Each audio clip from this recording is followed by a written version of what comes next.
Welcome to weekend with journalist Sai. ప్రస్తుతం ఆంధ్రప్రదేశ్లో కూటమి ఎత్తుగడలు అలాగే అధికార పక్షం చేస్తున్న ప్రయత్నాలు గెలుపు కోసమే 2024లో ఏ పార్టీ చేసినా కానీ సమన్వయ లోపం కనిపిస్తోందా?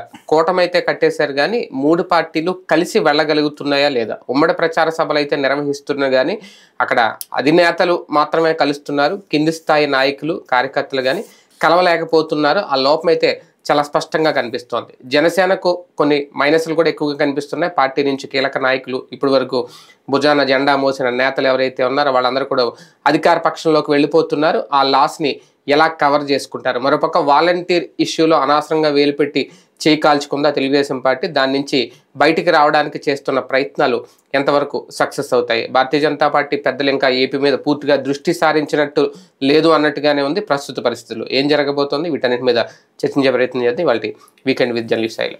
సార్, మొదటగా తెలుగుదేశం పార్టీ మార్పులకు శ్రీకారం చుట్టబోతుందా? ఆ సంకేతాలు ఏమైనా కనిపిస్తున్నాయా? కనిపిస్తున్నాయి. ఒకటి, ఇప్పుడు రఘురామకృష్ణరాజుకి సీటు ఆఫర్ చేయడం అంటే ఆల్రెడీ 144 అసెంబ్లీ 17 పార్లమెంట్ అనౌన్స్ చేసేసారు. మరి చేసుకున్న దాంట్లో రఘురామకృష్ణరాజుకి అకామిడేట్ చేయడం అంటే ఉన్నటువంటి సిట్టింగ్ ఒకళ్ళని తీయడమే కదా. యాజ్ ఫర్ వాళ్ళ ముందనుకున్న ప్రొసీజర్ ప్రకారం అయితే కనుక సిట్టింగ్ ఎమ్మెల్యేలకి దెబ్బ తీయకూడదని, అందుకోసమే కందులు దుర్గేష్ అడిగినా సరే రాజమండ్రి రూరల్ ఇవ్వలేదు, ఆయన తీసుకెళ్లి నిడదవోలు పంపించారు. అట్లాగే మిగతా సీట్లు కూడా బీజేపీ అడిగినా కూడా రాజమండ్రి అర్బన్ ఇవ్వలేదు సిట్టింగ్ సీట్లు అని చెప్పి. ఇప్పుడు మరి రఘురామకృష్ణరాజు కోసం ఆ సిద్ధాంతం పక్కన పెడతారా? సిట్టింగ్ ఎమ్మెల్యే ఎందుకు పెట్టాలి అంటే, సిట్టింగ్ ఎమ్మెల్యేలని మార్చకూడదు అని చంద్రబాబు గారు సిట్టింగ్ ఎమ్మెల్యేలని అందరినీ కంటిన్యూ చేస్తానన్నారనే కదా ఇప్పుడు చెప్పింది. ఇప్పుడు మరి సిట్టింగ్ ఎమ్మెల్యే రామరాజు ఏం పాపం చేశాడు? ఇప్పుడు అట్లాగే మండపేట జోగేశ్వరరావు పేరు వినబడుతుంది, అక్కడే ఎవరైనా పెడతారు. అదే జరిగితే ఇక అసలు ఫినామినా ఇప్పుడు మొత్తం ఫార్ములా మార్చాలిగా.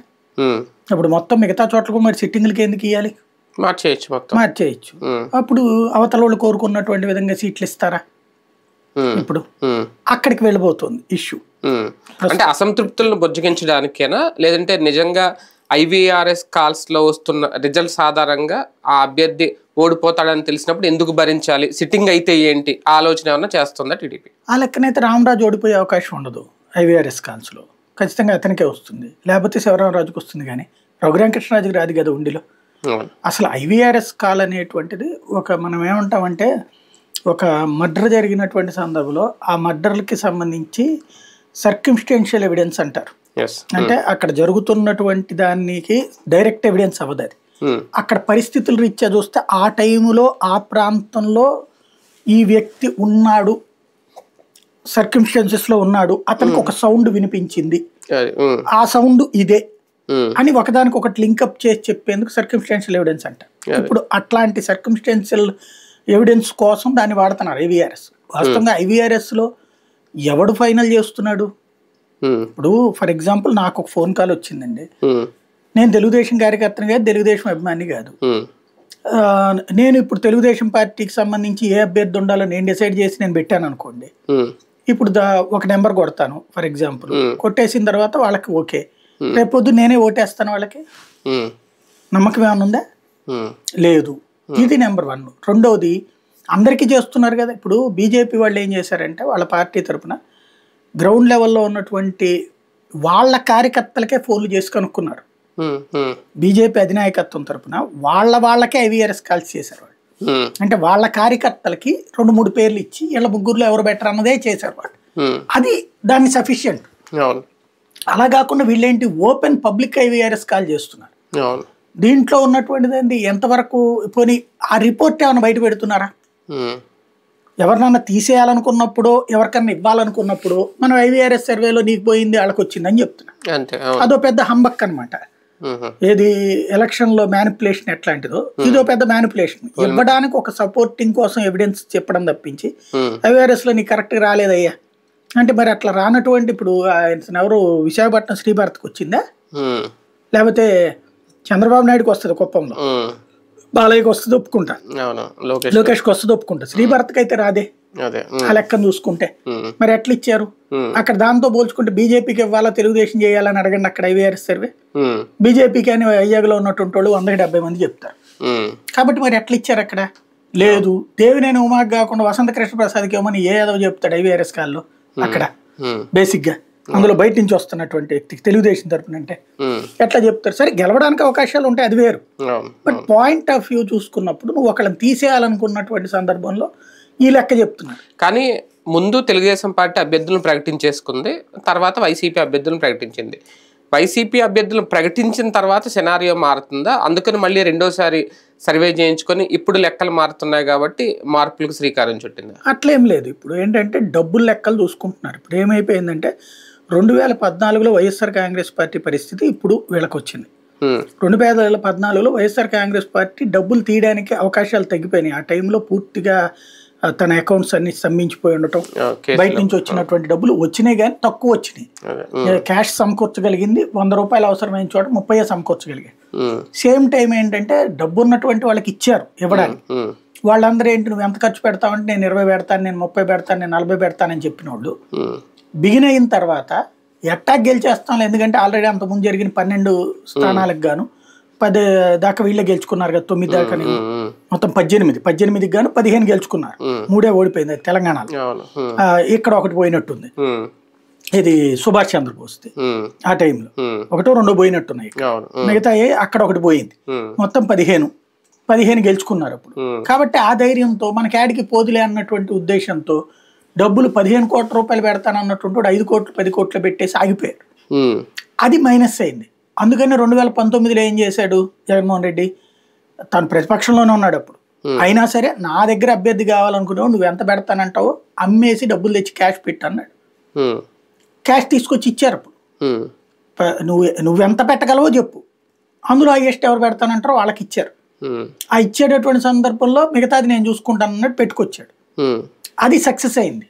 ఇప్పుడు కూడా ఏం చేస్తున్నాడు, నువ్వెంత పెడతావు చెప్పు అని ముందు అడిగాడు, అయిపోయింది. దానికి తగ్గట్టుగా మిగతా తను చూసుకుంటున్నాడు. ఇప్పుడు ఫర్ ఎగ్జాంపుల్ ఆ మైలవరం ఒకటి, లేకపోతే నందిగం సురేష్ నియోజకవర్గం ఒకటి, గురుమూర్తిది ఒకటి, ఇట్లాంటివన్నీ ఎమ్మెల్యే క్యాండిడేట్ తో పెట్టిస్తాడా లేకపోతే తనే ఇస్తాడా? క్యాష్ అయితే మూమెంట్ వేరేగా ఉంటది. ఇది అతను వేసుకున్న స్కెచ్. తెలుగుదేశం పార్టీకి వచ్చేటప్పటికి ఇప్పుడు అట్లాగే ఇన్వెస్ట్ చేసే వాళ్ళు దొరకట్లా.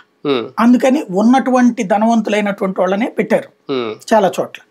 వైసీపీ నుంచి కొంతమందికి టికెట్లు ఇవ్వకపోవడం వల్ల వాళ్ళు ఇటు రావడం వల్ల ఇప్పుడు వసంత ప్రసాద్, లేకపోతే లావు శ్రీకృష్ణదేవరాయలు, మాగుంట, వేమిరెడ్డి ఇట్లాంటి వాళ్ళు డబ్బు ఉన్నటువంటి వాళ్ళు దొరకడం ద్వారా ఒక సఫిషియంట్ ఇది వచ్చింది. పెంసాని అంటే బయట నుంచి ఆడ పార్టీ ఫైనాన్షియల్ సపోర్ట్ ఇట్లాంటి వాళ్ళని పట్టుకొచ్చుకున్నారు, యాదవ్ గాని ఇట్లా. అయితే ఇప్పుడు సమస్య ఏంటంటే మిగతా చోట్ల డబ్బులు తీయట్లేదు. ఇప్పుడు ఫర్ ఎగ్జాంపుల్ గుంటూరు 2 ఉంది, అమ్మాయి పేపర్ అడ్వర్టైజ్మెంట్ ఎక్కువ పరిమితం అవుతుంది, క్యాష్ డిస్ట్రిబ్యూషన్ ఇంకా మిగతా అవి తక్కువగా ఉంది. ఇట్లాంటి సమస్యలు కొన్ని ఉన్నాయి వాళ్ళకి. అట్లాంటి చోట్లను ఇప్పుడు ఏవిఆర్ఎస్ సర్వేలు చేపిస్తున్నారు అనమాట. అంటే ఆ పేరుతో ఎవరినో మార్చడానికి చూస్తున్నారు. అంటే లేదా ఇప్పుడు వీళ్ళు 10 కోట్లు 15 కోట్లు ఖర్చు పెట్టడానికి సిద్ధపడితే అవతల వాళ్ళు అంతకంటే ఎక్కువ పెట్టడానికి సిద్ధం అయ్యి ఉండుంటే, అంతకంటే ఎక్కువ పెట్టే వాళ్ళు ఎవరైనా దొరికితే ఐవీఆర్ఎస్ సర్వే వంక పెట్టి తీసేయడానికి చూస్తున్నారు. ఏంటంటే ఇంకా మార్పులు మరీ భారీగా ఉండకపోవచ్చు కానీ 8 నుంచి 10 దాకా మార్పు చేర్పులు ఉంటాయి. అది ధనవంతులైనటువంటి వాళ్ళు ఎవరైనా దొరికితే మార్చే ప్రయత్నం చేస్తున్నారు, అంతేగాని సామాన్యులకు ఇవ్వాలని ఏమనుకోవట్లేదు. అంటే పొత్తు పెట్టుకోవడం కూడా ఒక ఎఫెక్ట్ అయిందా, సరైన అభ్యర్థులకి ఇవ్వకపోవడం? లేదంటే ఇప్పుడు డబ్బును మీరు అన్నట్టు డబ్బున్న అభ్యర్థులు ఇప్పుడు దొరకడం ఒక కాన్సెప్ట్ అయితే, అసంతృప్తులను పక్కన పెట్టేయడం, వాళ్ళే ఇప్పుడు రెబల్స్ గా మారడం, అది కూడా ఒక ఇబ్బంది అయిందా? అదేం లేదు, పొత్తు వలన సంబంధం కాదు, అది ఇంటర్నల్ గొడవే ఎక్కువ. పొత్తు వలన పోయిన వాటి ఇట్లా ఏముంది, పొత్తులో అయితే అప్పర్ హ్యాండ్ తెలుగుదేశం, అది కోల్పోయింది ఏం లేదు దాంట్లో. అది ఇచ్చినవన్నీ కూడా మన గెలవనియేగా, 2014 గెలవని, అంతకుముందు ఎక్కువగా గెలవలేని కూడా. ఎన్నిసార్లు గెలిచారని చెప్పి ఇచ్చారు. అనకాపల్లి ఎన్నిసార్లు గెలిచిందని తెలుగుదేశం పార్టీ? ఏది మనం ఇక్కడ లెక్క చూసుకోవాల్సింది ఏంటంటే ఆఫ్టర్ రాజశేఖర రెడ్డి అని చూసుకోవాలి. ఎందుకు ఇచ్చింది అక్కడ? లేకపోతే కనుక మరి గెలిచేటటువంటి సీట్లు అయితే విషయాలు లాంటివి ఎందుకు వదులుకుంది? అవతల వాళ్ళు గెలిచే సీట్లు లాక్కుంది కదా. వాస్తవంగా ఏంటంటే పొత్తులో బెనిఫిషరీ తెలుగుదేశం, కరెక్ట్గా చెప్పాలండి.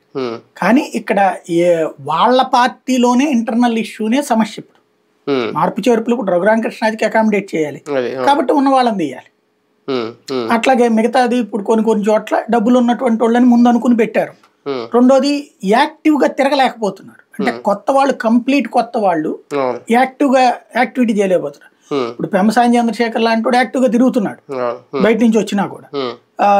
యాదవ్ లాంటి వాళ్ళు తిరుగుతున్నారు. కానీ తిరగలేకపోతున్న వాళ్ళు, అంటే రాజకీయం అంటే ఏదో మనం డబ్బులు ఇచ్చేసేస్తే 50 కోట్లు చేతిలో ఉంటే కనుక మనం అయిపోవచ్చు అని చెప్పి బయట అంటే ఇప్పుడు ఎండల్లో తిరగాల, జనం దగ్గర తిరగాల, మందులు పోయించాలా, ఫుడ్ పెట్టించాలా, అవన్నీ లేదు అని చెప్పేవాడు వెరితనం. అయ్యో అసలు జనం అట్టండి దానికి ఏమి లొంగరు అనేటువంటిది అమాయకత్వం. అలాంటి లొంగేటటువంటి 30% ఓటర్ల దాకా ఉన్నారు ఇప్పుడు. లేకపోతే 50% మంది వ్యతిరేకిస్తారు. అక్కడ ఉన్నా కూడా ఓటేయడం మళ్ళీ అవతల వాళ్ళకి వేసేటటువంటి వాళ్ళు ఉంటారు. ఆ ఫినామినాలో ఎట్లా అన్నది అర్థం కాని పరిస్థితి. అందుకోసమనే వాళ్ళు ఇప్పుడు ఏంటంటే మాక్సిమం ఖర్చు పెట్టగలిగేటటువంటి వాళ్ళు, లేదా ఇన్యాక్టివ్ గా ఉన్నటువంటి వాళ్ళని, లేదా రెబలే స్ట్రాంగ్ వీళ్ళకంటే అనుకుంటే వాళ్ళనే ఎంటర్టైన్ చేసే కార్యక్రమం బిగిన్ చేస్తుంది. ఈ వారంలో తెలుగుదేశం పార్టీకి తగులుతున్న మరో ఎదురు దెబ్బ, రెబల్స్ పెరుగుతున్నారు, ఓపెన్ గా వస్తున్నారు, మేము ఇండిపెండెంట్ గా బరిలోకి దిగుతాము అంటూ ప్రకటనలు కూడా చేసేస్తున్నారు. టీడీపీలు ఇప్పుడు లెక్కేసుకుంటే దాదాపు 13-14 మెంబర్ల లిస్ట్ ఉంది. అలా వరుసగా ఉండి కానీ, లేదంటే గిడ్డేశ్వరి కానీ, అనకాపల్లి నుంచి కానీ, మాడుగులు కానీ, ఇలాగ వాళ్ళు ఓపెన్ గా చెప్పేస్తున్నారు మాకు సీట్ రాలేదు మేము.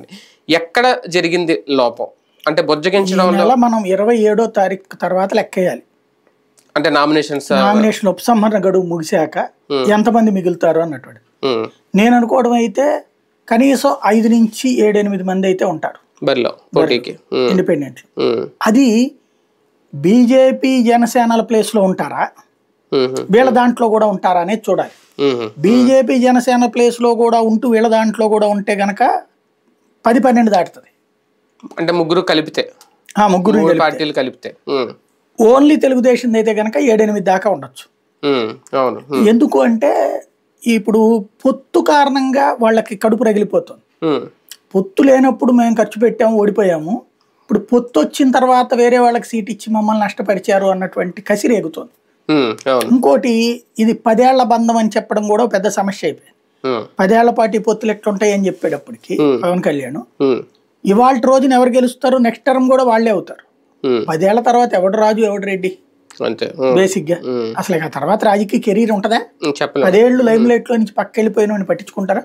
మీకు మీ జిల్లానే తెలుసు పలానా రాజు ఎంత స్థాయి వెలిగాడు, ఒక వెలుగు. ఇవాళ రోజున ఎవరు పట్టించుకోవాలా? మళ్ళీ పాప మా కాంగ్రెస్ పార్టీ ఏదో ఇచ్చింది, అసలు కాంగ్రెస్ పార్టీకే దిక్కులేదు, దాని తరపున పోటీ చేస్తుంది అనేది. వేరే పార్టీకి వెళ్ళలేకపోయాడు ఆయన. కావూరి సాంబశివరావు ఎంత ఇది కేంద్ర మంత్రిగా చేసినోడు, కోట్ల సూర్యప్రకాష్ రెడ్డి, కోట్ల విజయభాస్కర్ రెడ్డి గారి భార్య, ఏంటి వాళ్ళందరూ అంటే లైమ్ లైట్ లో నుంచి ఒక 5 ఏళ్లు పోతేనే శాంతం ఏంటనే పరిస్థితి. 10 ఏళ్లు పోతే ఆ తర్వాత రాజకీయం ఏముంటది? కాబట్టి వాళ్ళు ఇప్పుడు తమని తాము నిరూపించుకోవాలని చూసుకుంటున్నారు. కనీసం ఒక 20-30 వేల ఓట్లు తీసుకున్నారనుకోండి, సంపాదించుకున్నారనుకోండి, నెక్స్ట్ మార్కెట్ లో రెడీలో ఉంటారు. అప్పుడు ఏ పార్టీ వాడైనా సరే లైమ్ లైట్ లోకి రావాలనుకున్న పార్టీ ఫస్ట్ ప్రయారిటీ వీళ్ళకి ఇస్తారు. అలాంటి తమని తాము నిరూపించుకోవాల్సి వస్తుంది ఇప్పుడు. అంటే తమ మార్కెట్ ఏంటో చూపించుకోకపోతే శాంతమేకి ఇప్పుడు కనుక పక్కన పెట్టేసుకుని నేను ఏదో ఇస్తాడంటే రేపు పొద్దున ఏ గుడి కార్పొరేషన్ చైర్మన్ ఇట్లాంటిది ఇస్తాడు. ముందు వీళ్ళకి ఏంటంటే పవర్ పాలిటిక్స్ అలవాటు పడ్డటువంటి వాడు ఎమ్మెల్యేగా ఉండి అధికార పక్షం, ఈ ఫస్ట్ ఎమ్మెల్యే గెలవాలి, 2 అధికార పక్షంలో ఉన్నారు. ఇవాళ రోజున ఈ 2 లేకపోతే పబ్లిక్ లో వాల్యూ లేదు. ఒకటి ప్రజాప్రతినిధి, రెండవది అధికార పక్షం. అధికార పక్షం లేకపోతే ఏ పని చేయించలేకపోతున్నాడు. జనం నా దగ్గరికి పరిగెత్తుకు రావాలంటే ఎమ్మెల్యే అయి ఉండాలి, రెండవది అధికార పక్షం ఉండాలి. ఈ రెండింటి ఫినామినా చుట్టూ తిరుగుతున్నప్పుడు ఇవాళ రోజున వదిలేసుకుని శాంతం ఇన్నేళ్ళు కోట్ల రూపాయలు ఖర్చు పెట్టి ఉంటారు కదా, ఖర్చు పెట్టాక వాళ్ళ కరెక్ట్ టైంకి లేదు అన్నప్పుడు తమని తాము నిరూపించుకోవాలంటే తమ బాస్ తమను రిజెక్ట్ చేశారు, నిరూపించుకోవాలి అన్నటువంటి ప్రయత్నం ఇది. మరొక ఎదురుదెబ్బ ఏంటంటే చంద్రబాబు నాయుడు గారికి ఈ రెబల్స్ నుంచి, అంటే ఇప్పుడు అరకు సీట్ ఎప్పుడే అనౌన్స్ చేస్తారు. యాక్చువల్గా అరకు మండపేట సీట్లు ప్రకటించిన తర్వాత కదా అప్పుడు పవన్ కళ్యాణ్ గారికి కోపం వచ్చి నాకు చెప్పకుండా 2 సీట్లు అనౌన్స్ చేశారని ఆయన రాజానగరం రాజులు అనౌన్స్ చేశాడు. నిన్న ఆ దొన్నె ద్వారా మాట్లాడిన మాటలు చూస్తే ఇన్ని రోజులు ఆయన సైలెంట్గా ఉన్నాడు. ఆ సీట్ ఎప్పుడు ప్రకటించారు? ఫస్ట్ ప్రకటించింది. మాకు నమ్మకం లేదు, గెలిచిన తర్వాత అధికారంలోకి వచ్చిన తర్వాత నాకు ఎమ్మెల్సీ ఇస్తా అన్నారు, ఇప్పుడే మాట మారిస్తే అప్పుడు ఇస్తారా లేదా నమ్మకం లేదు, నేను ఇంకా బరిలోకి దిగు. అంటే ఇక్కడ నమ్మకం అనేది సొంత పార్టీ నేతలను బుజ్జగించినా సరే ఆ బుజ్జగింపులు కూడా ఫెయిల్ అయినాయి అనేది ఇక్కడ చాలా స్పష్టంగా కనిపిస్తుంది. లోపం ఎక్కడ అంటే బేసిక్ గా అధికారంలోకి వస్తుంది అన్నప్పుడు ఏదో ఒక పదవి వస్తుందని ఆశిస్తారు. ఇంకోటి ఎమ్మెల్సీ. ఇప్పుడు వైఎస్ఆర్ కాంగ్రెస్ పార్టీ ప్రతిపక్షంలో ఉంటే దానికి ఎమ్మెల్సీలు ఉన్నారుగా, వాళ్ళ కోటా లెక్కన వాళ్ళకి కూడా గెలిచారు కదా లాస్ట్ ట్రిప్. అదే ఇప్పుడు తెలుగుదేశం పార్టీకి ఎమ్మెల్సీలు మొన్న గెలిచినటువంటి ఆ అమ్మాయి అనురాధ, ఆ తర్వాత డైరెక్ట్ ఎలక్షన్స్ లో గెలిచినోడు, మిగతా వాళ్ళందరూ వెళ్ళిపోయారుగా. ఇప్పుడు 4-5 ఉన్నారు అంతే తెలుగుదేశం పార్టీ. ఆ రాజ్యసభలో అసలు లేరు. ఇప్పుడు మళ్ళీ ఎంత గెలిచినా వీళ్ళ లెక్కన వీళ్ళకేమి అంత అమాయకులేం కాదు కదా. ఒకవేళ గెలిస్తే అత్యవసరతో గెలవగలుగుతారు. అత్యవసరతో గెలిచినప్పుడు ఎన్ని సీట్లు సాధించగలుగుతారు ఎమ్మెల్సీకి? రెండవది, అప్పుడు ఆ వచ్చిన వాటిలో వీళ్ళకే ప్రయారిటీ అని ఎక్కడ నమ్మకం ఉంటది? అదే కదా. ఇంకొకటి చూస్తే ఇప్పుడు పొత్తుల్లో మళ్ళీ అవతలోడికి కోటా ఉంటదిగా. అవును, అక్కడ అదొకటి ఉంటది. ఒక పక్క జనసేన పవన్ కళ్యాణ్ హామీ ఇచ్చేస్తారు అందరికి, ప్రభుత్వం వస్తే మీకు ఎమ్మెల్సీలు ఇచ్చేస్తాను, నామినేట్ పదవులు ఇచ్చేస్తాను. ఇక్కడ బాబు గారు ఇచ్చేస్తారు, ఎంతమందికి ఇస్తారు, ఎన్ని ఎమ్మెల్సీలు వస్తాయి? అది కాబట్టి ఇక్కడ సమస్య నేను అంటుంది అదే. అందువలన ఎన్ని ఎమ్మెల్సీలు ఉండదు. ఇప్పుడు ఏమన్నా ప్రత్యేక జీవో రాష్ట్రపతి నుంచి తెచ్చుకుని ఇక్కడ ఒక 200 ఎమ్మెల్సీలు ఉండాలి, అసెంబ్లీ 175 ఉంది కదా, మాకు 450 సీట్లు అసెంబ్లీకి చేయండి, 150 ఎమ్మెల్సీకి ఇవ్వండి అని అడగాలి. అట్లా ఇద్దా పోని. అప్పుడు భారత రాజ్యాంగాన్ని మార్చి ప్రత్యేకించి ఆంధ్రప్రదేశ్ కోసం పెట్టాలి. జనాభా ప్రాతిపదికన తీసుకుంటే ఇచ్చిన ఇవి కదా శాసనసభలోను ఇవి. మనకి నియోజకవర్గాల పునర్విభజన జరిగినా కూడా 2026కి పునర్విభజన కమిషన్ బిగినాయి. 29 ఎలక్షన్స్ లో కొత్తవి వస్తాయి. అంటే 29 తర్వాత ఏమన్నా ఎక్కువ మందికి హామీలు ఇచ్చినా ఒక అర్థం ఉంటుంది. ఎందుకంటే అప్పుడు మనకి 225 అసెంబ్లీ సీట్లు వస్తాయి. 225లో 1/3 అన్నప్పుడు దగ్గరగా 60-70 దాకా మండల సీట్లు వస్తాయి, 70-75 దాకా. కాబట్టి ఎందుకంటే 1/3 కదా ఇక్కడ ఉండేది, కాబట్టి ఆ లెక్కన వస్తాయి. అప్పటిదాకా కూర్చోవాలి కదా. ఇది సమస్య. ఎందుకు బుజ్జగించలేకపోతున్నారు? ఎందుకు అసంతృప్తులు బయటకు వచ్చేస్తున్నా వాళ్ళని సైలెంట్ చేయలేకపోతున్నారు? ఏం చేస్తారు? ఇదేం పాత రోజులు కాదు. మామూలుగా అయితే ఇదివరకు ఇట్లాగే ఉండేది. కాకపోతే అప్పుడు ఏంటంటే పత్రికలు ఒక్కటే ఉండేవి కాబట్టి పెద్దగా ఇది ఉండేది కాదు. టీవీ ఛానల్ కూడా ఈ 24 గంటల ఛానళ్లలో కూడా 24 గంటల ఛానల్ వచ్చాక ఒక బిగిన్ అయింది కొంత. కానీ పార్టీ అధిష్టానానికి వ్యతిరేకంగా మాట్లాడితే తర్వాత కూడా మనకి ఇబ్బంది ఉంటుందని వదిలేసేవాళ్ళు. ఇప్పుడు ఇక ఎవరి మీద ప్రేమలు ఏం లేవండి, వాళ్ళ లాయల్టీలు ఏం లేవు. ఎవరికైనా సరే ఇవాళ రాజకీయంలో ఉన్నోడు పవర్ ఉన్నటువంటిడే పుడింగి, ప్రజలు ఇచ్చే విలువ పవర్ ఉన్నోడికే. అక్కడ పవర్ ఉన్నా కూడా బూతులు తిడతారు. ఇక పవర్ లేకపోతే అసలు మనల్ని పట్టించుకోరు. రెండవది, దానికి నోటి దాకా వచ్చిన ముద్ద లాగేస్తున్నారు అన్నప్పుడు ఎవరికైనా కడుపు మంట ఉంటది కదా. అంటే పార్టీ మీద కమాండ్ ఏమైనా తగ్గుతుందా బాబు గారికి? ఒకప్పుడు ఆయన గీసిన గేర్ దాటేవారు కాదు, నాయకులందరూ తమ్ముళ్ళు ఆయన మాట వినేవారని. ఇప్పుడు అసలు ముందు విన్నట్టు కనిపిస్తున్నా మళ్ళీ దగ్గరికి వచ్చేటప్పుడు బయటకు వచ్చేస్తున్నారు, ఏం పట్టించుకోవట్లేదు. బాబు గారి మాటే పట్టించుకోలేదంటే పార్టీలో ఏంటి లైన్ తప్పుతుందా నాయకులు? అట్లేం లేదండి, ఎప్పుడు కూడా నెగిటివ్ ఉంటానే ఉంటది. ఇప్పుడు సమస్య ఎక్కడంటే ఇదివరకు మీడియా మేనేజ్మెంట్తో అది కవరేజ్ కాకుండా కంట్రోల్ చేసేవాళ్ళు ఏది అసమ్మతిని. ఇప్పుడు సోషల్ మీడియా పుణ్యం అని కవర్ అవుతున్నారు అంతే. ఇప్పుడు ఇదివరకు పక్కన పెట్టినటువంటి వాళ్ళు అసంతృప్తి ఉండదు వాళ్ళకి. ఇప్పుడు ఫర్ ఎగ్జాంపుల్ సోమిరెడ్డిని తీసి పక్కన పెట్టారు అనుకుందాం, అసంతృప్తి ఉండదు ఆయనకి. అట్లాగే ఇప్పుడు సోమిరెడ్డి వెళ్ళి గట్టి గొడవ చేశాడు కాబట్టి సీట్ ఇచ్చారు. బేసిక్గా ఏంటంటే అసమ్మతి అసంతృప్తిని మీడియా ద్వారా హషప్ చేయడానికి చూస్తాడు చంద్రబాబు గారు. ఇప్పుడు చూడండి, ఒక్కరోజైనా ఈనాడు జ్యోతులు వస్తున్నాయని చూడండి, సింగల్ కాలం వార్త 1-2 సార్లు వేశారు మొదటి రోజున అంతే. ఇప్పటికీ జరుగుతున్న దాని గురించి ఎవరైనా రాస్తాడా? అదే మీరు దీంట్లో చూడండి, వైసీపీలో అక్కడ అసమ్మతి ఉంది అక్కడ అసమ్మతి ఉందని. ఇలాంటి సిచ్యువేషన్లో ఇవాళ రోజు సాక్షి వాడు రాస్తున్నాడు. ఇక్కడ వైఎస్ఆర్ కాంగ్రెస్ పార్టీకి తెలుగుదేశానికి ఒకటే తేడా, జగను అటో ఇటో తేల్చేసుకుంటాడు. వెళ్తాను అన్నారు, మీ ఇష్టం అన్నా, నాతో ఉంటే నేను చూసుకుంటాను, లేకపోతే మీ ఇష్టం. వెళ్ళిపోయారు, బతిలాడలేదు కేక. ఫస్ట్ చెప్పేశాడు, అన్న మీరు ఇక్కడ గెలవడం కష్టం, మిమ్మల్ని నేను చూసుకుంటాను అని చెప్పి. కొంతమందికి నీకు డైరెక్ట్గా ఇది ఇస్తానన్నాడు, కొంతమందికి నేను చూసుకుంటాను అన్నాడు. ఎనఫ్ అయిపోయింది.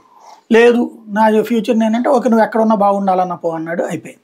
అప్పుడు రామచంద్రారెడ్డి ఓపెన్గా చెప్పాడుగా, నన్ను పిలిస్తే నేను వెళ్ళినప్పుడు ఇట్లాగా నాకు వాళ్ళు పిలిచారు వీళ్ళు పిలిచారని చెప్తే, అన్నా నువ్వు బాగుండాలని నేను కోరుకుంటా, నా బాగు కోరేవు, నువ్వు ఎక్కడున్నా బాగుండాలని కోరుకుంటాను, నీ ఇష్టం అన్నా అని చెప్పాడు అని ఆయనే చెప్పాడు కదా.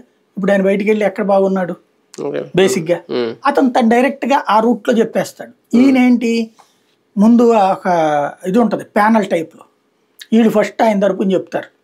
అంటే ముందే బాబు దగ్గరికి వెళ్ళినప్పుడు నువ్వు గబక్కన ఆయన అంటాడా, నువ్వు హడావిడేం చేయబాక అనేసి ముందే బాబు దగ్గరికి వెళ్ళక ముందే కౌన్సిలింగ్లు ఇచ్చేస్తారు, ప్రిపేర్ చేస్తారు. మన పోలీస్ కమిషనర్ దగ్గరికి కనుక కౌన్సిలింగ్ తీసుకెళ్లేటప్పుడు బయట ముందే సిఐలు ఎస్ఐలు అందరూ గట్టిగా వార్నింగ్ ఇచ్చి అక్కడికి వెళ్ళినప్పుడు ఏదన్నా సరే తలకాయ ఊపు అని చెప్తారు. జడ్జి గారి దగ్గరికి వెళ్ళేటప్పుడు కూడా బయట అదే కౌంటర్ చెప్తుంటారు, కౌన్సిలింగ్ ఇచ్చి పంపిస్తారు. అట్లాగే ఉంటది ఇక్కడ, అంతకు మించి ఏమీ లేదు. కాకపోతే అందువలన ఏమైపోయిందంటే ఇదివరకటి రోజుల్లో దానికి వినేవాళ్ళు, ఇప్పుడు వినేవాడేరోడైతే చెప్పేవాడే చంద్రబాబు అనేసి ఫీల్ అయిపోయి బాబు గారికి చెప్పనివ్వండి, వీళ్ళ మధ్యలో ఎవడు కొట్టంగాడు, ఆయనకే చెప్పుకుందాం నేరుగా, వస్తే ఇస్తాడు, లేకపోతే ఆయన కోపగించాడు అనుకుందాం, పార్టీ మనకంటే మంచోడు దొరుకుతాడు అక్కడ నమ్మకం. భయపెట్టి బ్లాక్ మెయిల్ చేసే విధానం ఏమన్నా కనిపిస్తుందా? అంటే ఇప్పుడు మార్పులు చేసే ఆలోచన ఉంది కాబట్టి బాబు గారికి, ఇలాంటి టైంలో మేము వచ్చి మేము రెవల్గా చేస్తాం, మేము ఇండిపెండెంట్ గా పోటీ చేస్తామంటే దానికి భయపడి ఆ సీట్లు కూడా మారుస్తారని ఏమన్నా ఆశ కనిపిస్తుందా? వాళ్ళు అందుకు వస్తున్నారా బయటకి? ఇందులో రెండు కోణాలు ఉంటుందండి. ఒకడు రాజ్యాధికారం కోరుకునేటటువంటి వాళ్ళేమో తమ శక్తి ఏంటో చూపించుకుని నెక్స్ట్కి మార్కెట్లో ఉంచుకోవడం. ఎందుకంటే ఇందాక నేను చెప్పినట్టు ఒకవేళ అసలు ఇక మనకి ఈడంటూ పక్కెళ్ళిపోతే ఇక తర్వాత ఎవడు పట్టించుకోడు కాబట్టి పోటీ చేసి మనకంటూ 25,000 30,000 ఓట్లు సాధించి చూపెడితే రేపు పొద్దున అవతల ఓడికైనా ప్రత్యర్థి పార్టీకైనా ఈ పార్టీకైనా సరే మన శక్తి తెలుసుద్ది. ఇది ఒక ఆస్పెక్ట్ బ్యాచ్. రెండవ ఆస్పెక్ట్ ఏంటంటే ఇంతకాలం ఖర్చు పెట్టాం, ఇప్పుడు కొత్తోడికి ఇస్తున్నావు కదా, నా డబ్బులు నాకు ఇప్పించు, పంచాయతీ అదొక కోణం. నా డబ్బులు నాకు ఇప్పించి నాకేమిస్తావు చెప్పు హామీ. తర్వాత ఈ రెండింటిని రావాలంటే బిగబట్టాలి, లేదంటే సీట్ ఇచ్చే. అది బిగబడితే నా సీట్ ఇస్తావు చస్తావా అంటే అప్పుడు ఏదో ఒకటి చేస్తానంటాడు కదా. అది ఇక్కడ అంటే అది కూడా భయపెట్టడం, ఒక రకంగా భయపెట్టడం, బ్లాక్ మెయిల్ చేయడం. అటువంటి వాటికి బ్లాక్ మెయిల్ ఎందుకు అనాలి దాన్ని? ఇప్పుడు వాళ్ళ డబ్బులు వాళ్ళు తగలేసుకున్నాక వాళ్ళ దగ్గర నుంచి లాక్కోవడం అప్పుడు దోపిడీ అంటావా దీన్ని? వాళ్ళ సీట్ వాళ్ళకి ఇవ్వకపోవడానికి కాదు కదా. రాజకీయాల్లో తనంత వరకు పెట్టుకున్న ఖర్చు తను తిరిగి తీసుకోవడం బ్లాక్ మెయిల్ ఎట్ అవుద్ది? అంటే వాళ్ళు కూడా పార్టీ ఫండ్ అని ఇస్తారు, పార్టీ ఫండ్ గా ఇచ్చింది అడగరు వాళ్ళు. అంటే ఫండ్ లేదంటే ఎన్నికల ఖర్చుల కోసం పెట్టారు, రోజు జనాల్ని తిప్పారు, వాళ్ళందరినీ తిప్పుకున్నాక ఇంత దాకా అయిపోయాక ఇవాళ రోజున ఏంటి ఓ రకంగా చెప్పాలంటే పెట్టుబడి పెట్టాక వ్యాపారం తీసేస్తుంటే నా డబ్బులు నాకు ఇచ్చే అనుకుంటే ఎట్ట ఉంటారు? ఖర్చు పెట్టేసిన డబ్బులు ఎలా వస్తాయి వెనక్కి? పెట్టుబడి పెట్టిన వ్యాపారం కదా, ఉన్నంతలో ఇవ్వాలి కదా. అసలు సాయంత్రం నువ్వు షాప్ మూసేస్తుంటే మిగిలిన దాంట్లో తీసుకుంటావు. నీ షాప్ నడుస్తుంది కదా, నీ వ్యాపారం నడుస్తా, నా దగ్గర వ్యాపారం నేను సంపాదించి ఇచ్చిన డబ్బులతో నువ్వు బాగుపడిపోతాను, నేను మాత్రం ఎట్లా కూర్చోవాలంటే ఇప్పుడు వీడు గనక 5 ఏళ్ల నుంచి ఖర్చు పెట్టకపోతే ఎట్ట అవుతుంది వర్కౌట్ పార్టీకి? అంటే బుజ్జగించడం అంటే సెటిల్మెంట్లు చేయడమేనా? అయితే అంతే కదా, వాళ్ళకి సెటిల్ చేసి వాళ్ళ ఖర్చులు ఇచ్చి వాళ్ళని కూల్ చేయడం అదన్నా చెయ్యాలి. లేకపోతే పదవికి సంబంధించి నమ్మే వాళ్ళు ఉంటే నమ్ముతారు. అది పొత్తుల మధ్య సమన్వయం ఎందుకు కొరవడుతుంది? ఎందుకు రోడ్డు ఎక్కుతున్నారు? ఎందుకు ముగ్గురు కలవలేకపోతున్నారు గ్రౌండ్ లో? దానికి కారణాలు ఏంటంటే ఎలా చూడాలి? మనం దాన్ని ఏమంటామంటే కులాంతర మతాంతర వివాహాలు. వీటిట్లలో సమస్య ఏంటంటే 100కి 10 నుంచి 20% మంది సాటిస్ఫైడ్గా ఉంటారు, కుటుంబాలతో సహా. 10% 20%. మిగతా 80%లో భార్యాభర్తల వరకు బాగుంటారు, కుటుంబాల మధ్యన స్పర్ధ 80%లో ఎప్పుడు ఉంటుంది. ఈ 20%మే కుటుంబంతో సహా అందరూ బాగుంటారు, భార్యాభర్త కుటుంబం అంతా కూడా. భార్యాభర్త కుటుంబాలు బాగుండేది 1%. 19% భార్యాభర్త వరకు బాగుంటారు, కులాంతర వివాహం చేసుకున్నాం, ప్రేమ వివాహం చేసుకున్నాం కదా. కుటుంబాల మధ్యన అరమరికలు కుదరవు. ఎందుకని నువ్వు ఆ కులం ఓడిని చేసుకున్నావు, మన కులానికి అవమానించావు, నువ్వు ఆ కులం దాన్ని చేసుకున్నావు, ఇదే సంఘర్షణ ఎప్పుడు ఉంటానే ఉంటది. పొత్తులు కూడా అంతే. నిన్నటిదాకా పవన్ కళ్యాణ్ దేవుడు అని చూసేవాడు వాళ్ళు చంద్రబాబుని దేవుడిగా ఎందుకు చూడాలా? నిన్నటిదాకా నరేంద్ర మోడీని దేవుడిగా చూసినోడు వాళ్ళు చంద్రబాబు నాయుడు దేవుడిని ఎందుకు చూడాలా? ఎలా చూస్తాడు? బేసిక్గా పొత్తులు పెద్దవాళ్ళు కుదుర్చుకున్నారు కదా అని చెప్పి వీళ్ళు ఎందుకు కలిసిపోతారు ప్రాక్టికల్ గా? అది ఎప్పుడు అంటే భావ సారూప్యత కలిగినప్పుడు కుదురుతుంది. ముగ్గురిది ఒకటే భావసారూప్యత. ఇక్కడ భావసారూప్యత ఒక సైద్ధాంతిక అంశాల్లో లేదు ముగ్గురికి. సైద్ధాంతిక అంశాల్లో పూర్తి భిన్నమైన వాతావరణం. వాస్తవానికి ప్రాంతీయ పార్టీల్లో భావసారూప్యత ఎక్కువ ఉంటది, అందుకే పొత్తులు పెట్టుకున్నా కలిసి వెళ్ళగలుగుతారు. జాతీయ పార్టీల మధ్య అయితే భావసారూప్యత డిఫరెంట్ గా ఉంటది, కలవలేరు అంటారు. కానీ ఇక్కడ ఎందుకు సీన్ రివర్స్ అయింది? జాతీయ ప్రాంతీయ పార్టీల మధ్య భావసారూప్యత. అవును, 2 జాతీయ పార్టీల మధ్య భావసారూప్యత ఉండదు, సంఘర్షణ వాతావరణం ఖచ్చితంగా. కానీ జాతీయ ప్రాంతీయ పార్టీలతో కాకుండా ఇక్కడ 2 ప్రాంతీయ పార్టీలు కలిసినాయి. ఈ 2 ప్రాంతీయ పార్టీలకు భావసారూప్యత ఎట్లా వస్తుంది అసలు? అప్పుడు ఇంకో 2వ పార్టీ ఎందుకు? ఫర్ ఎగ్జాంపుల్ కమ్మ సామాజిక వర్గం ఆధిపత్య ధోరణితో సాగినటువంటి తెలుగుదేశం పార్టీ, దాని భావం అది. కాపు సామాజిక వర్గం ఆధిపత్య ధోరణితో ప్రారంభమైనటువంటిది జనసేన, దాని భావం అది. కమ్మ సామాజిక వర్గం ఆధిపత్యాన్ని అంగీకరించేటప్పుడు ఇంకా జనసేన ఎందుకు? కాపు సామాజిక వర్గం ఆధిపత్యాన్ని అంగీకరించేటప్పుడు ఇంకా తెలుగుదేశం ఎందుకు? పరస్పర భావ వైరుధ్యం కదా ఇవి, పుట్టినయే భావ వైరుధ్యంతో. ఇవాళ నాయకుడు కలిసిపోయాడు కదా, వాళ్ళిద్దరు షేక్ హ్యాండ్ ఇచ్చుకున్నారు కదా. అంటే మీరు చూడండి, మహేష్ బాబు సినిమాలు లేకపోతే ఇదివరకు, ఇప్పుడు ఇంకా చాలా వరకు తగ్గింది కానీ ఇదివరకు మా చిన్నప్పుడు అయితే కొట్టుకునేవాళ్ళం. చిరంజీవి ఫ్యాన్స్, కృష్ణ ఫ్యాన్స్ మామూలుగా కొట్టుకునేవాళ్ళు కాదు రోడ్ల మీద. తర్వాత కాలంలో చిరంజీవిను ఇది నాగార్జున ఫ్యాన్స్, ఇట్లాంటి చాలా ఘర్షణలు ఉండే. ఈమె ఇప్పుడు ఎక్కడ వచ్చినాయి అంటే ఈ రోడ్ల మీద కొట్టుకోవడం మానేసి దీంట్లో కొట్టుకుంటున్నారు, సోషల్ మీడియాలో. అంతే, ఇవాళకి కూడా కొట్టుకుంటూనే ఉంటారు కదా. అది వాళ్ళిద్దరు చక్కగా భోజనం చేస్తారు, ఒకళ్ళనొకళ్ళు అంతా బాగానే ఉంటుంది. వీళ్ళకి మాత్రం ఆ గోల్ ఉంటది. ఎక్కడో ఎందుకు మెగా ఫ్యామిలీలోనే అల్లు అరవింద్ని అంగీకరించలేని మనస్తత్వం ఉన్నోళ్ళు ఎంతమంది లేరు. కాబట్టి అక్కడే అంగీకరించలేని వాళ్ళు ఎందుకు అతను చేసిన తప్పేంటి, అల్లు అర్జును ఓ రోజున పద్దాక ప్రతిసారి అతను ఉపన్యాసం బిగిన్ చేసినప్పుడల్లా జై పవన్ కళ్యాణ్ అంటే ప్రతిసారి అతను కూడా అనేవాడు అని ఓసారి అదే టెండెన్సీ అంటే విరక్తి పుట్టి నేను ఇట్ట అనను, ఇక నేను ఆయన అభిమానినే కానీ ఏంది ఇది, ఈ దందా ఏంటి అన్నాడు. అందుకని అతనికి వ్యతిరేకం. అంతకు ముందు విచిత్రం చూడండి, నాగబాబు అంతే గాంధీ. నాగబాబు చిరంజీవి ఫంక్షన్ అప్పుడు అలా పద్దాక అంటే ఏం చేయమంటారు అటు రాకపోతే అని చెప్పి అన్నాడు కదా. మరి అక్కడ కలిసిపోయింది. ఇతను వచ్చేటప్పటికి వేరే వాడు అయిపోయాడు. అంటే కుటుంబం లెక్కన వీళ్ళే కుటుంబంలో మనుషుల కింద అటు ఇటు ఫిక్స్ అయిపోయి తగలాడేసుకుంటారు. అట్లాగే ఇతని పేరేంటి, సపోర్టింగ్ కి సంబంధించినంత వరకు ఇది మెగా కుటుంబం నుంచి మోహన్ బాబు కుటుంబం అంటే వాళ్ళిద్దరూ ఫ్రెండ్సే. ఇక్కడ వీళ్ళు వాళ్ళు బూతులు తిట్టుకుంటా ఉంటారు. ఇట్లాంటివన్నీ కూడా వీళ్ళల్లో ఉన్నటువంటి ఒక వ్యతిరేకతలు ఉంటాయి. ఈ వర్గాల ఇక్కడే వ్యతిరేకతలు ఉన్నప్పుడు అక్కడ ఎందుకు కలుస్తారు? ప్రాక్టికల్ గా భావ వైరుధ్యం. ఇక జాతీయ భావ సారూప్యం, ప్రాంతీయ భావ సారూప్యం చూసుకుంటే అది హిందుత్వ సిద్ధాంతాల మీద పుట్టి పెరిగినటువంటి పార్టీ. ఏ సిద్ధాంతాన్ని అయితే బుద్ధని ఇంతకాలం పాటు తొక్కి పట్టినటువంటి హిందుత్వ సిద్ధాంతమే దాని ఎజెండాతో ఇవాళ రోజున ప్రజల్నే మార్చగలిగింది అది భారతీయ జనతా పార్టీ. ఇక్కడ హిందుత్వ వైపుకి వెళ్తే మనకేమైపోతుందో, ముస్లిం ఓట్లు ఏమైపోతాయి, క్రైస్తవ ఓట్లు ఏమైపోతాయి అని చెప్పి ఓ పక్కన ఇవాళకి కూడా ముస్లిం రిజర్వేషన్లు మేము ఇస్తాం, ఇంకా ముస్లింలకు ఎక్కువ చేస్తాం, మసీదులకు ఎక్కువ ఇస్తాం, ఇస్లాం బ్యాంకు పెడతాం, క్రిస్టియన్స్కి అది చేస్తాం ఇది చేస్తాం అని చెప్తున్నటువంటిది వీళ్ళు. ఇంతకుముందు కూడా క్రిస్టియన్స్కి మేమే జీతాలు ఇచ్చాము, ముస్లింలకు మేమే జీతాలు ఇచ్చాం, మసీదులకు డబ్బులు ఇస్తాం, చర్చిలకు డబ్బులు ఇస్తామని చెప్తున్నది వీళ్ళు. అసలు ఇక్కడ భావస్వరూపత ఎక్కడ కుదురుతోంది? వాళ్ళు హిందూ ముస్లింలకు వ్యతిరేకం కాదు బీజేపీ వాళ్ళు, కానీ ఈ తరహా భావస్వరూపతను వాళ్ళు అంగీకరించరు. ఈ తరహా భావాల్ని మైనార్టీ బుజ్జిగింపు గుళ్ళకివ్వమని వాళ్ళు అడగట్లా, గుళ్ళు దేవాదాయ శాఖ నుంచి ఇస్తున్నారు అంతే కదా, ప్రభుత్వం నుంచి డబ్బులు ఇవ్వట్లేదు కదా, ఇవ్వమని వాళ్ళు ప్రభుత్వాన్ని డిమాండ్ చేయట్లేదు కదా. గుళ్ళు సంపాదించుకున్నా ఆ సంపాదన గుళ్ళకే ఖర్చు పెట్టండి అంటున్నారు. ఇక్కడేమో ప్రభుత్వం డబ్బులు తీసుకెళ్లి వీళ్ళకి ఇస్తామంటున్నారు. ఇది వాళ్ళకి నచ్చదు. మరి ఇద్దరికి పూర్తి పరస్పర భిన్నమైనటువంటి వాతావరణం కదా, ఎలా సాధ్యం అవుతుంది ఇది భావసారూప్యత? కాబట్టి ఇది ఒక రకంగా చెప్పాలంటే అవసరార్థపు పొత్తు అంతే తప్పించి ప్రేమపూర్వక పొత్తు కాదు. ఎప్పుడు ప్రేమపూర్వక పొత్తు అవుతుందంటే గతంలో 2014లో ఉన్నది ప్రేమపూర్వక పొత్తు. ఎందుకని 10 సంవత్సరాల అధికారానికి దూరం అయినటువంటి తెలుగుదేశం పార్టీ కేడర్కి మన పని ఏమైపోయింది, రాష్ట్ర విభజన, 2 కళ్ళ సిద్ధాంతం, రచ్చ, వాటి మధ్యన ఇంకా మన పని అయిపోయింది అని భయపడుతున్నటువంటి సందర్భంలో భారతీయ జనతా పార్టీ పొత్తుని ఆహ్వానించారు తెలుగుదేశం వాళ్ళు. అప్పుడు ఇంత గొడవ లేదు. మీరు చూడండి 2014 ఇంత రచ్చలేదు, మాక్సిమం ప్రశాంతంగా సాగిపోయింది. 2-3 చోట్ల రెబల్స్ అది కూడా కావాలనే చంద్రబాబు గారు ఎంకరేజ్ చేసి మరి ఏవించారు ఫ్యూచర్ లో మళ్ళీ తెలుగుదేశం చేతిలో ఉండటం కోసం. కానీ ఇంత రచ్చలేదు. ఈ ట్రిప్ ఏంటయ్యా అంటే సోషల్ మీడియా యుగం పెరగటం, కామెంట్ టు అటాకింగ్, ఈ నేచర్లోకి వచ్చేటప్పటికి ఖచ్చితంగా అసలు పొసగాల్సిన చోట నాయకులు పొసుగుదాం అనుకున్నా మధ్యలో వీళ్ళు జడగొట్టేసుకుంటున్నారు కార్యకర్తలు. మరి వీళ్ళకి కలవనప్పుడు ఓటర్ ఎట్ట కలుస్తాడు? అవును, బీజేపీ వైఫల్యం ఎంతవరకు చూడొచ్చు? రాష్ట్ర నాయకులు కింద స్థాయిలో జరుగుతున్న గొడవలను పట్టించుకోవట్లేదా, లేదంటే తెలిసే సైలెంట్ గా ఉంటున్నారా, తెలియట్లేదా వాళ్ళకి?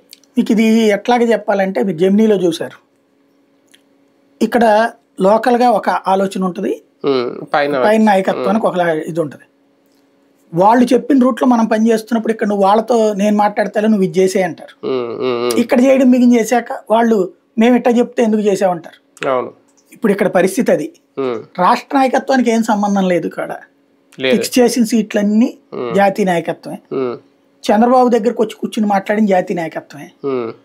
ఇచ్చాక మార్పు చేర్పుల్లో ఏమన్నా రాష్ట్ర నాయకత్వ పాత్ర ఉందేమో కానీ మిగతా అదంతా లేదు. మరి రాష్ట్ర నాయకత్వాన్ని ఎందుకు తిట్టలేదు, తిడుతున్నారు అంటే మనం మోడీని తిట్టలేం, అమిత్ షాని తిట్టలేం, కాబట్టి రాష్ట్ర నాయకత్వాన్ని తిడుతున్నాం. అంత మించి ఏం లేదు అక్కడ. అంటే నిన్న గొడవ ఉంది ఉండిలో రామరాజుకి సీట్ ఇవ్వాలని, పైన మార్చేశారు, వాళ్ళు చూసుకోవాలి. భీమవరం వచ్చి ఆ సీతామహాలక్ష్మి ఇంటి ఆవిడ జిల్లా అధ్యక్షులు కాబట్టి అక్కడ గొడవ చేశారు. అంటే కొంతమంది బాబు గారి ఇంటికి వచ్చి కూడా గొడవలు చేస్తున్నారు. అంటే వాళ్ళని ప్రొటెక్ట్ చేయాల్సిన బాధ్యత, వాళ్ళ విషయంలో ఫీడ్బ్యాక్ ఇచ్చి నిర్ణయం తీసుకోవాల్సిన బాధ్యత పై స్థాయి వాళ్ళ మీద ఉంటుంది కాబట్టి వాళ్ళు అలా అడిగి ఉంటారు. అదే భారతీయ జనతా పార్టీలో ఏ పురంధేశ్వర్ గారు లేదా రాష్ట్ర స్థాయి నాయకులు ఆ బాధ్యత తీసుకోవాలి కదా, ఎందుకు తీసుకోవట్లేదు అంటున్నాను. ఇవ్వట్లేదు కదా, అధినాయకత్వం పవర్ ఇవ్వాలి కదా. ఇదిగో నీకు ఇస్తున్నాను. ఇప్పుడు తమిళనాడులో అధినాయకత్వం ఇన్వాల్వ్ కాల, మొత్తం ఫ్రీ హ్యాండ్ ఇచ్చేసింది. నువ్వు ఎవరి సీట్లో చెప్పి పంపించండి, వాళ్ళ దగ్గరికి ఏమన్నా ప్రపోజల్ వచ్చిన ఇదిగో చెప్పు చూసుకో అని చెప్పి ఇచ్చారు. ఇతను ఫైనల్ చేసి లిస్ట్ పంపిస్తే వాళ్ళు సంతకం పెట్టి పంపించారు. పేరుకి అధినాయకత్వమే కానీ డిసైడ్ చేసింది అన్నామని. ఆ స్వేచ్ఛ ఇక్కడ ఇవిడికి ఇవ్వాల. అది తప్పు అధినాయకత్వాన్ని తప్పించి వాళ్ళది కాదు కదా. కానీ అభ్యర్థులను ప్రకటించేసిన తర్వాత వాళ్ళని కాపాడుకోవాల్సిన బాధ్యత ఆ సీట్లలో చేయాలి. రేపొద్దున ప్రచారం చేయాలి, ఏం చేయాలన్నా ఈవిడే కదా చూసుకుంటారు. వాళ్ళైతే చేస్తుంది ఆవిడ పని చేస్తుంది. కానీ సమన్వయపరచలేకపోతుందా నేను అనేది. ఇద్దరు నాయకులు మన రాజమండ్రిలో ఉంది, ఆవిడ ఎదురుకుండా అంత గొడవ జరిగింది. తెలుగుదేశం జనసేన అది ఆవిడ చేతిలో లేదు. ఎందుకంటే సమన్వయం చేసేటప్పుడు పెద్దన్న పాత్ర పోషించేవాడు చేయాలి. వీళ్ళు ఇందులో చిన్న భాగస్వామి. అంటే ముగ్గురు కలిసి ఒకే వేదిక మీద ప్రచారాలు చేస్తున్నారు, మాట్లాడుతున్నారు, డిసైడ్ చేస్తున్నారు. ఇవన్నీ చేసినప్పుడు ముగ్గురు కలిసి ఆ సమన్వయం గురించి ఒకసారి మాట్లాడుకుని చర్చిస్తే ఒక ప్రయత్నం ఇచ్చే ప్రయారిటీని బట్టి ఉంటుందండి. తెలుగుదేశం అధినేత చంద్రబాబు నాయుడు పురంధేశ్వరిని కరివేపాకులో చూస్తున్నాడు. ఎంతవరకు ఆవిడ బీజేపీని తీసుకొచ్చుకున్నారు కాబట్టి తన మాట వినడానికి తగ్గట్టుగా వాడుకుంటున్నాడు. కానీ ఆమెకేం పూర్తి స్వేచ్ఛ పడాలి. అంటే పొత్తు పెట్టేసుకున్నారు కాబట్టి ఇంకా అవసరం తీరిపోయింది. పవన్ కళ్యాణ్ అయినా అంతే. ఇప్పుడు ఆయన వచ్చేదాకా వెంటపడ్డాడు, వచ్చిన తర్వాత గౌరవప్రద స్థానాలు ఇచ్చాడా? ఇవ్వలేదు. మరి ఇప్పుడు పవన్ కళ్యాణ్ సమన్వయపరుచుకోగలుగుతున్నాడా? వాళ్ళని ఎందుకు వెళ్ళిపోతున్నారు అవతలకి బేసిక్ గా? ఇక పవన్ కళ్యాణ్ ఏంటంటే ఇక నా వల్ల కాదులేని వదిలేశాడు. అదే పురంధేశ్వరి వాళ్ళ పార్టీ వాడు ఎవడు ఎక్కడికి పోడు. ముగ్గురు మధ్యన సమన్వయం అనేది వీళ్ళిద్దరూ చేయలేరు. ఎందుకంటే తెలుగుదేశం వాడిని వీళ్ళెట్ట కన్విన్స్ చేయగలుగుతాడు? అదే కదా బేసిక్ గా వాళ్ళని కన్విన్స్ చేసుకోగలరు. కానీ వాళ్ళని వీళ్ళెట్ట కన్విన్స్ చేస్తారు? గొడవ చేస్తుంది ఎవరు? పెద్ద పార్టీ వాడు. వాళ్ళు వీళ్ళెట్లా కన్విన్స్ చేస్తారు పాపం ఈవిడ? మరో కీలక అంశం, వాలంటీర్ల విషయంలో అనవసరంగా వేలు పెట్టి కెలుక్కొని మళ్ళీ ఆ జరిగిన తప్పును కవర్ చేసుకునే ప్రయత్నం బాబు గారు ఏమన్నా సీరియస్ గా చేస్తున్నట్టు అనిపిస్తుందా మీకు? బాబు ఫార్ములా ఎట్లుంటుందంటే, ఒక భవిష్యత్తులో ఈ వ్యవస్థ ఇంకొకటికి పేరు రాకూడదని అనుకుంటారు ఆయన. ఎన్టీ రామారావుకి 2 రూపాయల కిలో బియ్యం పెట్టారు కాబట్టి ఎన్టీ రామారావు పేరు చెడగొట్టడం కోసం ఆయన చేసిన స్కెచ్ ఏంటి? ఎన్టీ రామారావు రెండిట్లలో బాగా పాపులర్ అయ్యారు. ఒకటి 2 రూపాయల కిలో బియ్యం, ఇంకోటి మద్య నిషేధం. మూడోది వచ్చేటప్పటికి పంచాయతీరాజ్ వ్యవస్థలో ఈ మండల వ్యవస్థలో ఇవి తీసుకురావడం కదా. ఈ మూడిటిని ఎన్టీఆర్ నుంచి లాగేసి అవి 3 తప్పుడువి, అంతకంటే పవర్ఫుల్ మేధావి చంద్రబాబు అని నిరూపించడం కోసం రామోజీరావు గారి ద్వారా, రాధాకృష్ణ ద్వారా ఒక స్కెచ్ నడిపారు. ఎలాగా 2 రూపాయల బియ్యం 3.5కి తీసుకెళ్ళిపోతే ఇక ఎన్టీఆర్ మర్చిపోతారు కదా అని తీసుకెళ్ళాడు. 3.5 తీసుకురావడం ద్వారా ఎన్టీఆర్ మర్చిపోతారు కదా. అట్లాగే మద్య నిషేధం ఎత్తేయడం ద్వారా ఎన్టీఆర్ మర్చిపోతారు కదా. ఇట్లాంటి లెక్కలు వేసుకుని ఆయన చేసుకొచ్చారు. కాకపోతే సంక్షేమ పథకం అనేటువంటిది ఈయన హయాంలోది గుర్తుపెట్టుకోవాలని ఈయన ఏం చేశారు? జన్మభూమి అని, శ్రమదానం అని, ఆకస్మిక తనిఖీలని అట్లాంటి కార్యక్రమాలు పెట్టుకుని ఎన్టీఆర్ ముద్ర నుంచి తన ముద్రకి తీసుకొచ్చే ప్రయత్నం చేశారు. 5 ఏళ్ళు ఆయన చేసింది అది. అంటే మొత్తం 9 ఏళ్ళు. 1995లో కదా ఆయన పార్టీని తీసుకుని, 95 నుంచి 2004 వరకు ఆ పని చేశారు. కానీ ఆ ఇంపాక్ట్ ఈయన ముద్ర పడక ఎన్టీ రామారావే గుర్తుకు తెచ్చే పని కావాలని రాజశేఖర రెడ్డి చేశాడు. రాజశేఖర రెడ్డి వచ్చాక ఏం చేశాడు, ₹2 బిల్లు కావాలని ఆయన పెట్టాడు. తద్వారా ఎన్టీఆర్ పేరు చెప్తూ మరి పెట్టాడు. ఏ ఎన్టీఆర్ లెగసీని తెలుగుదేశం వదిలేసిందో దాన్ని తెచ్చి ఈయనకి పెట్టాడు, తెలివిగా పెట్టాడు. తద్వారా చంద్రబాబు గొప్పోడు కాదు, ఎన్టీ రామారావు గొప్పోడు అని గుర్తు చేశాడు. అట్లాగే జన్మభూమి, శ్రమదానం వీటన్నిటికి బదులు ఫీజు రియంబర్స్మెంట్, ఆరోగ్యశ్రీ. అంటే ఈయనేంటి, మీ ఏరియాకు డాక్టర్ వచ్చి లేదా మీ ఏరియాకు వచ్చి ఒక అధికారి పని చేస్తాడంటే అసలు అక్కడికి ఎందుకు బాబు మీరు వెళ్ళి పని చేయించుకోండి అని చెప్పేసి అధికార యంత్రాంగం దగ్గర రేషన్ కార్డులు ఇంటి దగ్గరికి తీసుకొచ్చి ఇచ్చారు కదా. అప్పుడు రేషన్ కార్డులు ఏ ఏరియాకి ఆ ఏరియాలోనే సెంటర్లో పెట్టి స్కూళ్ళల్లో అక్కడే ఇచ్చారు కదా రేషన్ కార్డులు. తద్వారా చంద్రబాబు నాయుడు మీటింగ్ ఎట్టు ఉపన్యాసం ఇస్తాడు, నేనైతే నీకు చేతికే కాగితం ఇస్తున్నా, ప్రింటింగ్ కూడా అక్కడే పెట్టించారు కదా రేషన్ కార్డులు, గుర్తుందే నీకు? ఎక్కడికక్కడ రేషన్ కార్డులు ఆన్ ద స్పాట్ తయారు చేసి ఇచ్చేవాడు.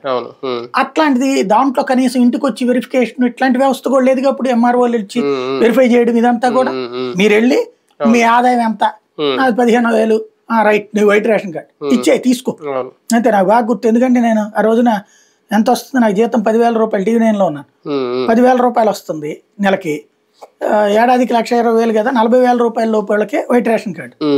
ఓ 0 తగ్గిద్దాం సార్ అన్నాడు. యారా నేను జీతం తీసుకుంటాను, నేనే ఓ పక్కన జర్నలిస్ట్ అయ్యుండి నేను జీతం తీసుకుంటూ రేషన్ కార్డు కావాలి కాబట్టి ఐడెంటిటీ, దాంట్లో ఏదో రేషన్ నేను తినే పరిస్థితి ఏమి ఉండదులే, తీసుకునే అవసరం లేదులే, పద్ధతి కాదు అది, వద్దులే నాకు ఇదే ఇవ్వమన్నా. పింక్ కార్డే ఇచ్చారు, పింక్ కార్డే ఇచ్చారు నాకు.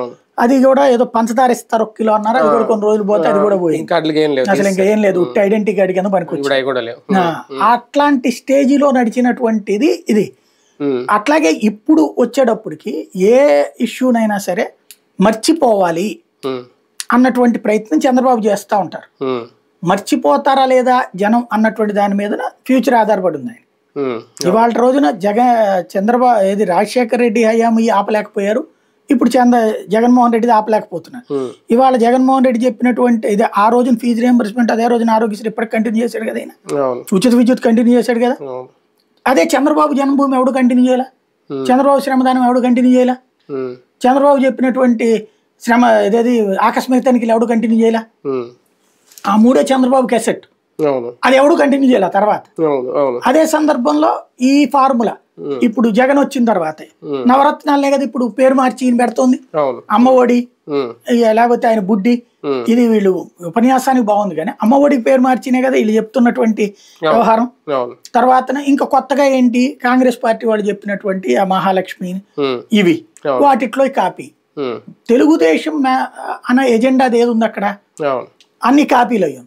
ఇప్పుడు ఇది వాలంటీర్ అన్నటువంటి దాన్ని కూడా అట్లాగా పక్కన పెట్టేద్దామని చూసారు. అప్పుడు ఎన్టీ రామారావు పక్కన పెట్టినట్టే ఇది పక్కన పెడదామని చూసారు, కానీ అది వర్కౌట్ కాదు అన్నది అర్థం అయ్యాక ఇటువంటి తీసుకుని లేదు వాలంటీర్కి ఇంకెక్కువ ఇస్తాం అంటే, ముందు క్రిందటిసారి గనక హోదా అక్కర్లేదు ప్యాకేజీ అని చెప్పి చివరి నిమిషంలోకి వచ్చేటప్పటికి ప్యాకేజీలతో అసలు నేను అడిగిందే హోదా, 29 సార్లు వెళ్ళినా నన్ను మోసం చేశారు, అట్టంటోడిని నేను దించేయాలని చెప్పి ఎట్ట మాట్లాడారు.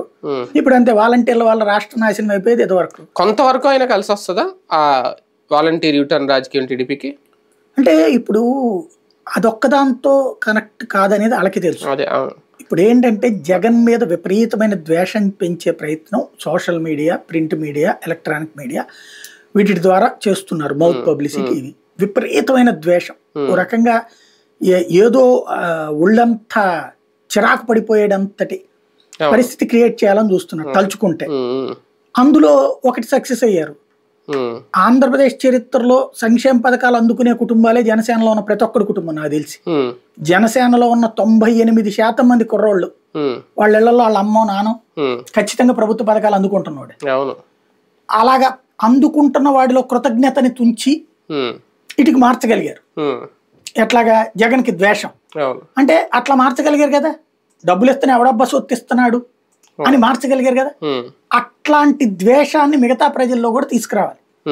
ఆ తీసుకొచ్చిన టైంకి సరే ఎవడైతే మనకేంట్లే చంద్రబాబు కూడా ఇస్తాడులే ఎక్కువ సంక్షేమ పథకాలు, చంద్రబాబు కూడా వాలంటీర్ కొనసాగిస్తాడులే అనేటువంటి ఫీలింగ్ తో ఓటు రావాలి. ఇక్కడ ప్రో ఓటు రానప్పుడు అవతలోడి మీద ఎగనెస్ట్ ఓటు రావాలి. ఆ ఎగనెస్ట్ ఓటు అప్పుడు కొంత ప్రో కనిపించాలి. ఇది ఒక వ్యూహం. సాధారణంగా ఎన్నికలకు ముందు లైక్ మనం లాస్ట్ టైం తెలంగాణలో ఎన్నికలు చూసుకున్న హరీష్ రావు ఒకవైపు, కేటీఆర్ ఒకవైపు, కేసీఆర్ ఒకవైపు, అన్ని నియోజకవర్గాలను టచ్ చేసి సుడిగాలి పర్యటన చేయడం మనం ప్రతి ఎలక్షన్గా చూస్తాం.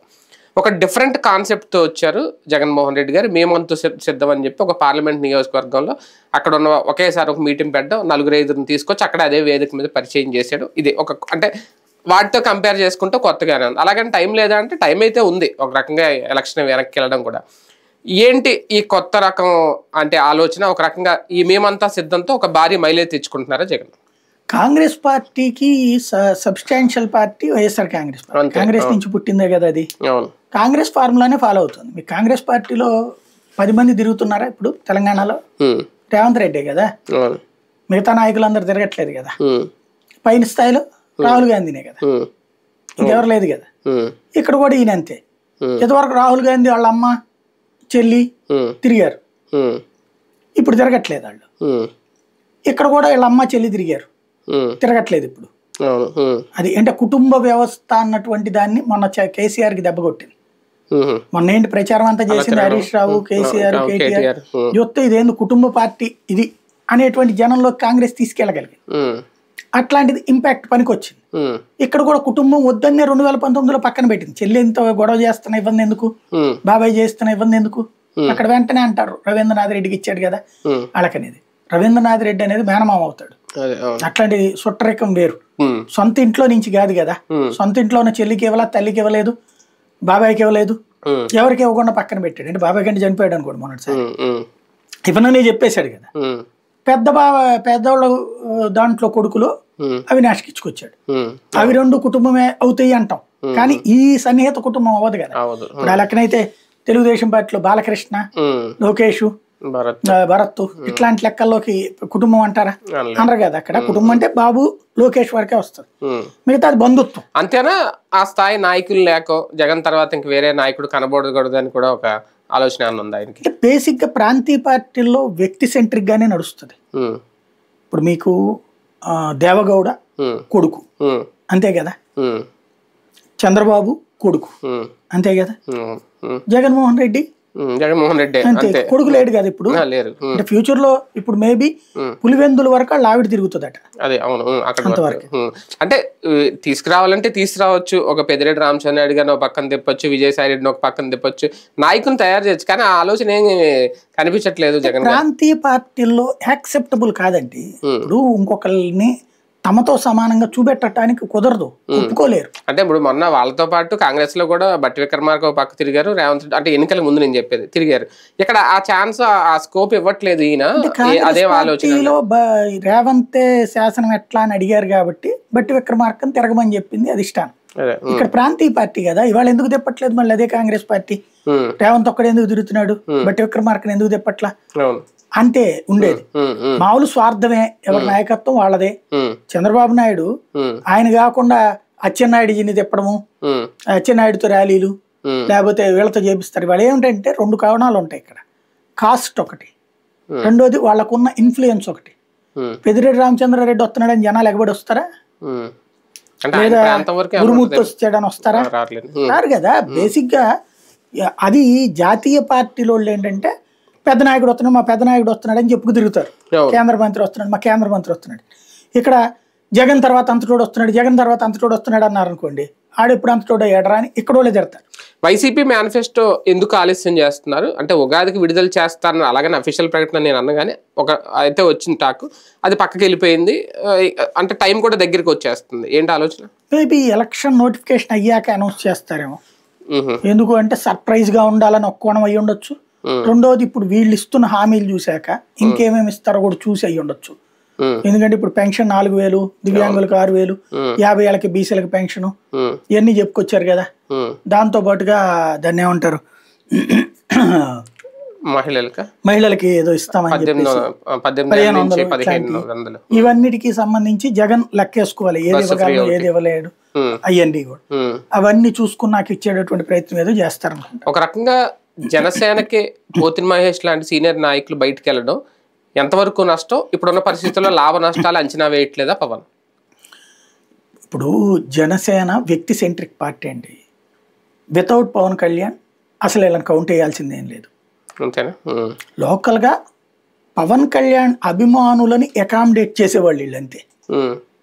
పవన్ కళ్యాణ్ అభిమానులు అకామిడేట్ చేస్తారు అంతే తప్పించి అదేం బలమైనటువంటి గ్రౌండ్ లెవెల్ పార్టీ కాదు కదా, కానీ ప్రతి పార్టీకి కొన్ని పిల్లర్స్ ఉంటాయి. అటువంటి పిల్లర్స్ లో వీళ్ళు కూడా ఒకరు ఫస్ట్ నుంచి. జనసేనలో అందుకే ముందే పిల్లర్ లేకుండా చూసుకున్నాడు పవన్ కళ్యాణ్.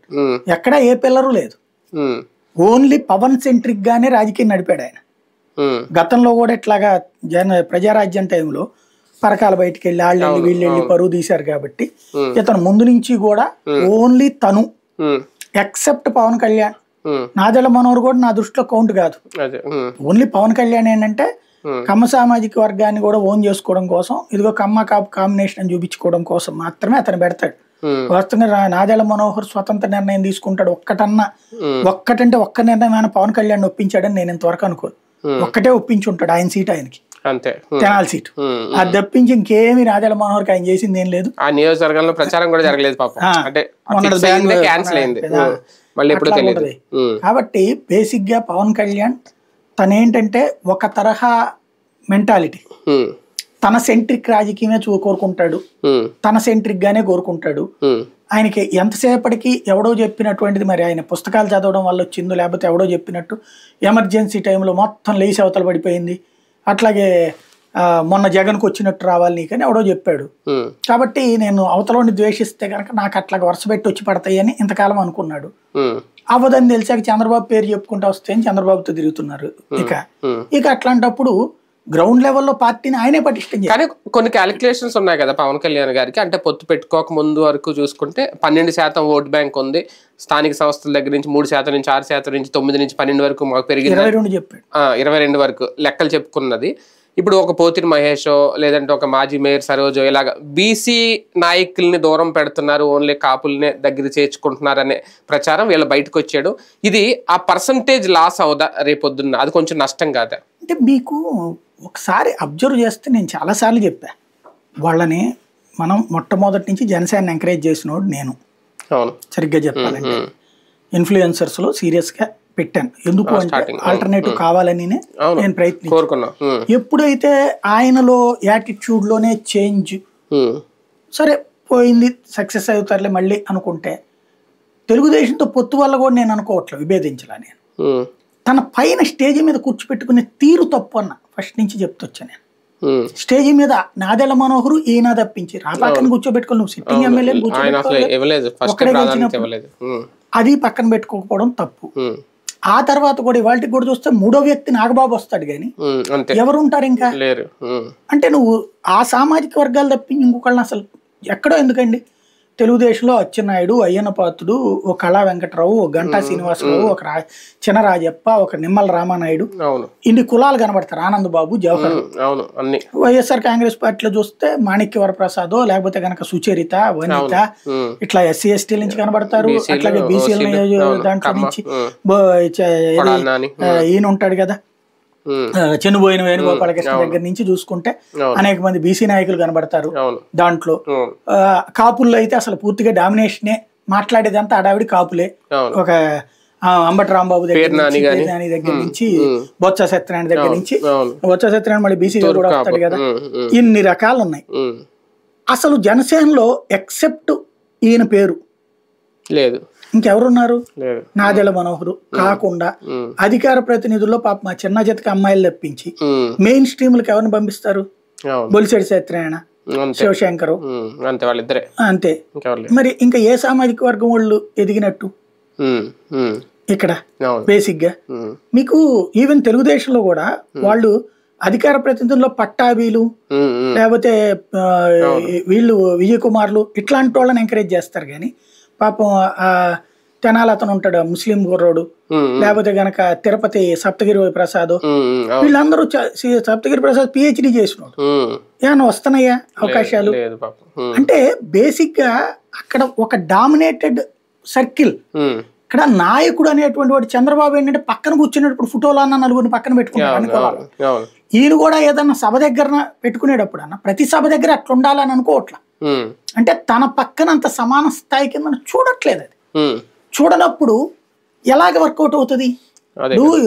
మనం ఒక పార్టీలో అన్ని సామాజిక వర్గాలు ఎందుకు పెద్ద పొజిషన్లో ఉండాలని కోరుకుంటారంటే, వాళ్ళ దగ్గరికి వెళ్ళి చెప్పుకుంటే మన సమస్య పెద్దోడి దగ్గరికి తీసుకెళ్తారు అనినే కదా.